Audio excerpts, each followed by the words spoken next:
तेज गर्मी की वजह से इन दिनों लोग लू की चपेट में आ रहे हैं। खासकर ऐसे लोग जिन्हें बेवजह घर से घूमने की आदत है। ऐसे लोग घर में बैठने की जगह बाहर निकलना ज्यादा पसंद करते हैं और लू के खतरे में आ जाते हैं।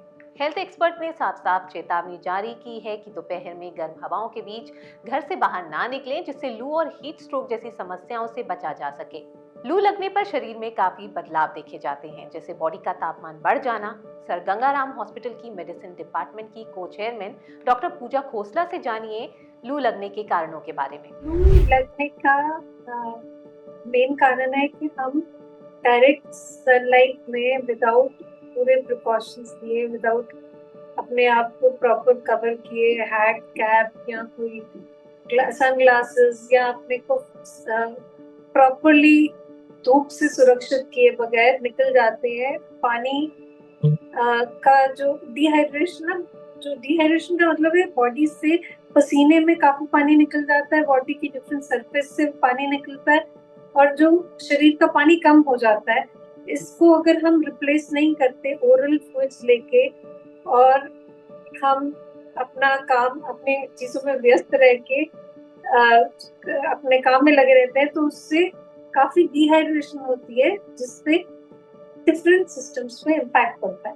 डिहाइड्रेशन में पसीना आना बंद हो जाता है। अगर आपको पसीना आना बंद हो गया है तो समझ जाइए कि लू लग चुकी है। डॉक्टर पूजा इसके बारे में बताती हैं। स्वेटिंग एक इनिशियल रिस्पॉन्स होता है, उसमें हीट लॉस, वाटर लॉस काफी हो जाता है। अगर ये ऑनगोइंग रहता है तो आपका स्वेटिंग भी नहीं होगा एंड आपका टेम्परेचर बढ़ जाएगा। वो temperature regulation, sweating is a mechanism जिसमें आप बॉडी अपने आप को एक तरह से ना हीट को रिलीज करती है पसीने के फॉर्म में। पसीना आना बॉडी को कूल करने का एक फॉर्म है। पर अगर आपका पानी इतना गिर जाता है अंदर का, इंट्रा सेलुलर डिहाइड्रेशन हो जाती है, तो वो हीट रेगुलेशन नहीं होती, तो वो एक तरह से सिवियर फॉर्म में पहुंचते हैं। वो एक हीट स्ट्रोक, इससे मेंटल कंफ्यूजन और पेशेंट कभी कभी ऑल्टर्ड बिहेवियर, मतलब उसके सोचने की समझने की शक्ति कम हो जाती है, बेहोश होके भी आ सकता है और कंफ्यूज होके चक्कर खा के हमारे पास इमरजेंसी में आ सकता है। इस मौसम में वैसे तो लू की चपेट में कोई भी आसानी से आ सकता है, लेकिन कुछ लोगों को खास तौर से ख्याल रखने की जरूरत है, जैसे छोटे बच्चे और बुजुर्ग।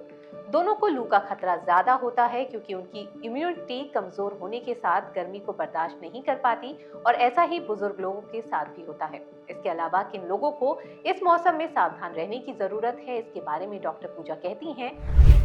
जो पहले से किसी न किसी बीमारी से ऑलरेडी वो सफर कर रहे होते हैं, चाहे किडनी पेशेंट हो, चाहे लिवर पेशेंट हो, या हार्ट पेशेंट हो, बीपी पेशेंट हो, इन सब पेशेंट्स को हम ज्यादा वल्नरेबल कहते हैं। उन लोगों को ये हीट के साथ जो डिहाइड्रेशन है और जो लॉसेस हैं और हीट स्ट्रोक के सिम्टम्स ज्यादा सिवियर फॉर्म में आएंगे। बुजुर्ग कैटेगरी हो गई, जो लोग बीमार रहते हैं, पहले किसी बीमारी से ग्रस्त हैं, या छोटे बच्चे जिनका जो ज्यादा नाजुक होते हैं, उन लोगों में हीट स्ट्रोक ज्यादा बढ़ के आएगा। प्रेगनेंसी भी एक तरह से ना नाजुक स्थिति कहते हैं, उसमें जो केयर होती है एक ही नहीं होती, दो की होती है, और प्रेग्नेंट लेडीज हर चीज में ज्यादा वल्नरेबल होती है। इसलिए प्रेगनेंसी को हमेशा नाजुक सिचुएशन की तरह मोर केयर वाला फेज कहते हैं, और प्रेग्नेंट लेडी को तो अवॉइड करना चाहिए हीट एक्सपोजर इतना। चिलचिलाती गर्मी में जरा भी लापरवाही आपके लिए खतरनाक साबित हो सकती है। इसीलिए लू से बचाव के लिए इस मौसम में किस तरह की डाइट लें, डॉक्टर से जानिए। डाइट आपको ना ज्यादातर लिक्विड्स और जिसमें इलेक्ट्रोलाइट्स हमें मिलते रहे वो प्रेफर करनी चाहिए। हेवी डाइट नहीं खानी चाहिए, आपको लाइट डाइट ज्यादातर रखनी चाहिए। और कुछ चीजों के सेवन से आपका ये डिहाइड्रेशन बढ़ता है, अल्कोहल वगैरह जो नशीली चीजें हैं उसका सेवन से वर्सनिंग होती है, ये सारी चीजें अवॉइड करनी चाहिए। आप मोस्टली लाइट फूड, बहुत पेट भर के नहीं खाओ, बहुत फैट वाला नहीं खाओ, और plenty of fluids, electrolyte, shikanjvi हो गई, छाछ हो गई, आप रूह अफ़ज़ा ले सकते हो। मतलब बहुत सारी चीजें जो आपको हाइड्रेट करने के लिए प्रेफर कर सकते